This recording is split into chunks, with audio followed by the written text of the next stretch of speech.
Краткий прогноз, основные тенденции на июнь для людей, рожденных под знаком зодиака Весы.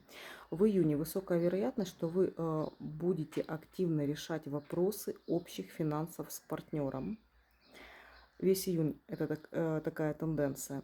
Также все, что связано с вашей профессией, социальной реализацией, вы будете, ваши усилия и труд заметят, и вы будете в какой-то мере признаны в июне, вы получите заслуженную награду. С 13 июня период удачных знакомств, могут открываться возможности через знакомство.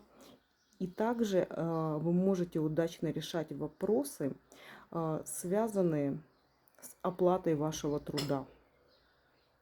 Напомню, что 29 июня у нас начнется ретро-Меркурий, и он будет в ретрофазе до 23 июля.